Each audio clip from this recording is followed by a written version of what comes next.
ఇక మరోవైపు జర్నలిస్ట్ కృష్ణంరాజు కూడా తను చేసిన వ్యాఖ్యల పట్ల పశ్చాత్తాపం లేకుండా మరోసారి మళ్లీ అమరావతిపై కామెంట్స్ చేశారు. ఆయన తన వ్యాఖ్యలకు ఆధారాలు కూడా ఉన్నాయంటూ ఆయన ఒక వీడియోని రిలీజ్ చేశారు. గతంలో వ్యభిచార గృహాలపై పోలీసుల సోదాలతో పాటు ఇక వివిధ పత్రికల్లో వచ్చిన వార్తల్ని కూడా ఆయన ప్రదర్శించారైతే ఈ వీడియోను యూట్యూబ్ ఛానల్ ద్వారా ఆయన రిలీజ్ చేశారు.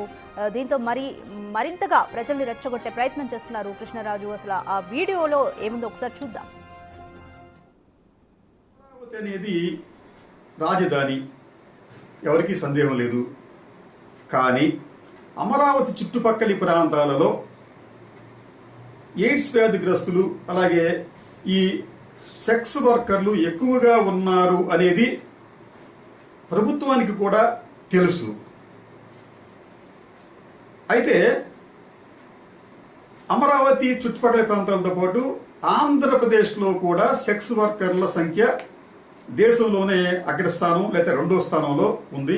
2024 లెక్కల ప్రకారం 1,33,000 మంది సెక్స్ వర్కర్లు ఉన్నట్లుగా జాతీయ సంస్థలే ప్రకటించాయి.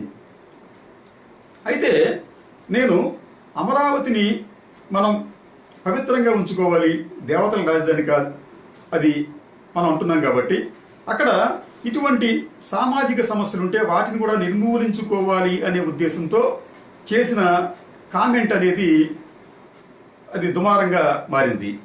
దీనికి సంబంధించి ఇప్పుడు మీకు కొన్ని క్లిప్పింగ్స్ చూపిస్తాను. ఒకటి, ఇది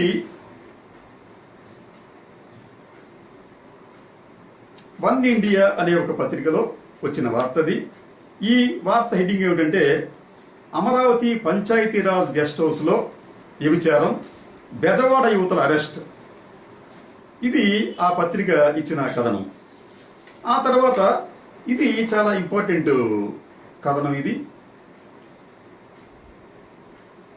ఈ ఎవిడెన్స్ ఏమిటంటే, అమరావతి పేరుతో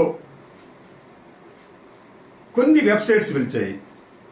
వెలిసి వాళ్ళు కాల్ గర్ల్స్ని మీకు పంపిస్తాము అంటూ అనేక ప్రకటనలు వెబ్సైట్లో అంటే ఆన్లైన్ ద్వారా ఇస్తున్నారు.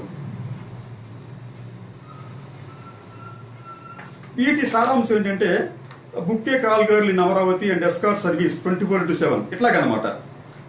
అయితే అమరావతిలో ఇటువంటి అసాంఘిక కార్యకలాపాలు జరుగుతుంటే ప్రభుత్వానికి కానీ సంబంధిత అధికారులకు కానీ ఏమీ తెలియటం లేదా?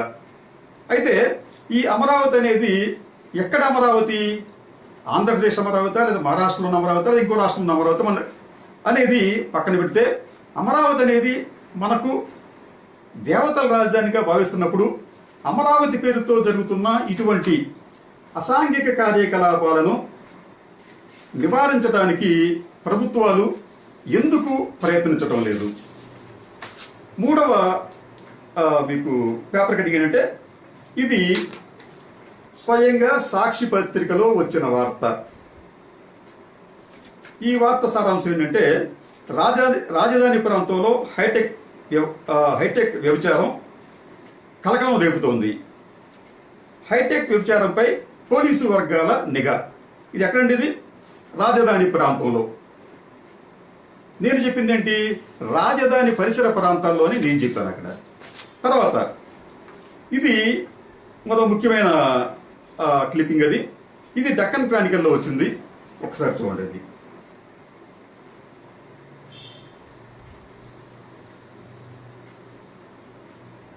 ఈ డక్కన్ క్రానికల్ సారాంశం ఏంటంటే, ఈ పత్రిక ఇచ్చిన వ్యవస్థ సారాంశం అంటే, Amaravati turns capital for human trafficking.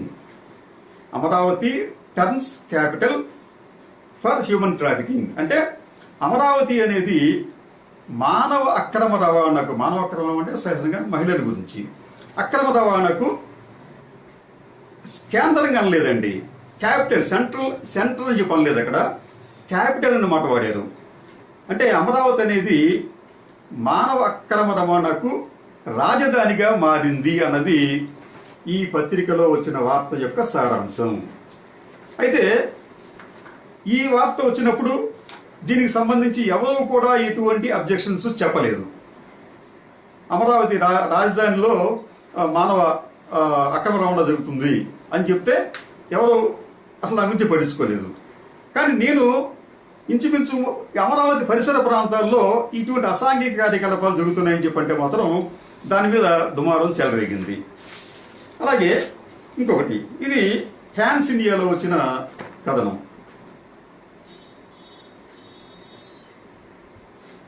ఈ కథనం సారాంశం ఏంటంటే, police busted sex racket in Amaravati. అమరావతిలో ఈ సెక్స్ కుంభకోణాన్ని పోలీసులు ఛేదించారు, 3 అరెస్టు చేశారు. అంటే అమరావతి పరిసర ప్రాంతాల్లో ఇటువంటి అసాంఘిక కార్యకలాపాలు జరుగుతున్నాయని చెప్పి హ్యాన్స్ పత్రిక గతంలోనే ప్రచురించింది. దీనికి సంబంధించి ఇది 2024 సర్వే, జాతీయ సర్వే. దీని ప్రకారం భారతదేశంలో అత్యధికంగా ఈ సెక్స్ వర్కర్లు ఉన్న రాష్ట్రం ఆంధ్రప్రదేశ్. దాదాపు 1,33,000 మంది సెక్స్ వర్కర్లు ఉన్నట్టుగా దీంట్లో చాలా స్పష్టంగా పేర్కొన్నారు. రైట్, కృష్ణంరాజు తన వ్యాఖ్యలను ఇంకా సమర్థించుకుంటున్నారు. ఒక వీడియోను కూడా ఆధారాలతో సహా